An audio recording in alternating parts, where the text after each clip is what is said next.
saludo muy afectuoso a ti y a nuestra audiencia. Buen martes. El proceso del contexto en que se mueve nuestro sistema electoral para convertir,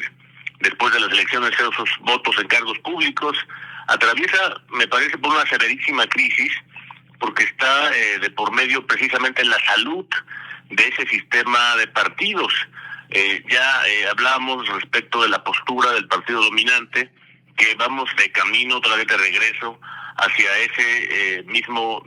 proceso en el que nos encontramos básicamente todo el siglo pasado, y un buen pedazo se interrumpió, es verdad, con el año 2000, donde se suponía que había terminado de cuajar eso que llamaron la transición democrática, pero vamos de regreso, reitero, la restauración de ese régimen dominante,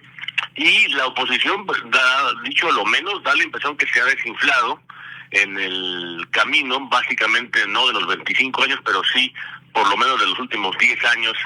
como los hemos padecido, y los resultados están allí a la vista. El caso de que únicamente, si hablamos de los distritos electorales en que se han desenvuelto,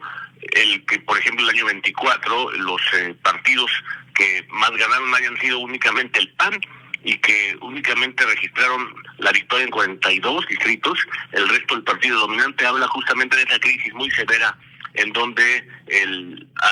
van arrasando el caso de las restauraciones en cada una de las regiones del país. El PAN, por ejemplo, que si tomamos como muestra el partido principal, tiene precisamente un laberinto, como habíamos repasado, pero visto hacia adentro y hacia afuera. También tiene un laberinto muy importante desde su propio nacimiento. Ya lo veíamos con el general Cárdenas, cuando es verdad que nace con una vocación de ética y de llamada decencia, pero sin vocación de poder, básicamente con algunos ejemplares como Manuel Gómez Morín, que van justamente hacia el cuestionamiento de la élite política de esos días, de Carranza, de Obregón. Pero la verdad es que la muestra de ir agrupando a segmentos, a sectores de la sociedad que en ese momento agruparon sociedad católica, sectores medios, estaban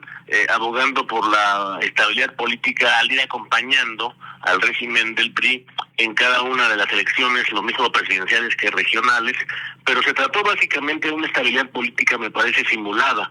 Esto a fines de los 80 comenzó, como recordamos,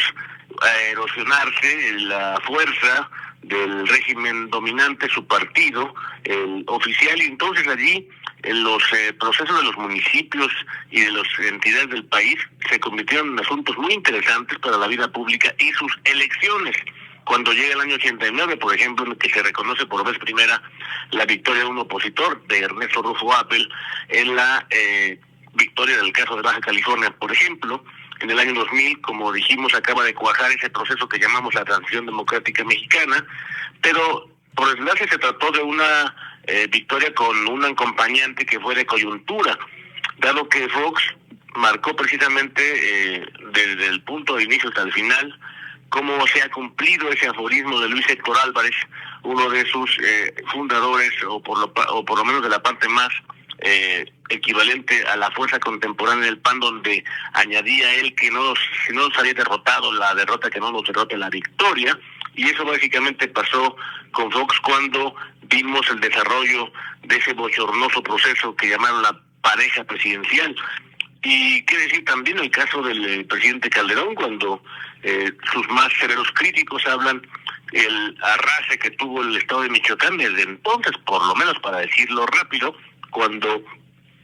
superado por el crimen desde esos días, el gobernador de esa entidad, en Michoacán, Lázaro Cárdenas, pide justamente el auxilio de la Federación, y allí comienza su estrategia de seguridad con todos los procesos de resultados y también de narrativas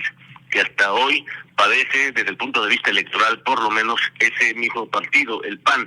Y hay que recordar, hacia adentro también tienen muchos cuestionamientos con sus propios militantes adherentes, cuando vimos, por ejemplo, el caso del Corredor Azul en el Estado de México, donde lo perdieron básicamente por la élite política panista, que se apartó precisamente de uno de sus puntos principales que llamaron ellos mismos la mística. Ahora el dirigente nacional, Jorge Romero, dice que está restaurando el origen de ese partido. Lo hace desde luego partiendo de esa base que dijimos al comienzo de este comentario, que es justamente la evocación católica, pero el cambio de logo es uno de los procedimientos más difíciles de comprender. Si viene del marketing político se puede hacer, pero hay que registrar, por ejemplo, el caso de organizaciones exitosas que no han cambiado el caballo a la mitad del río. Por ejemplo, Apple nunca ha cambiado su logo para hablar de organizaciones exitosas. Y una del tintero, hoy justamente a hablar de la evocación de la locución latina, Memento Mori, recuerda que morirás, esa lección que nos dejó el mundo antiguo desde Roma,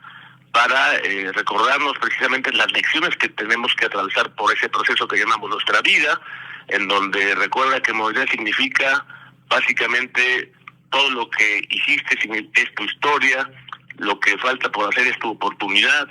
y el tiempo que tienes para hacerlo es muy breve. Hoy, Memento Mori, recordar que morirás,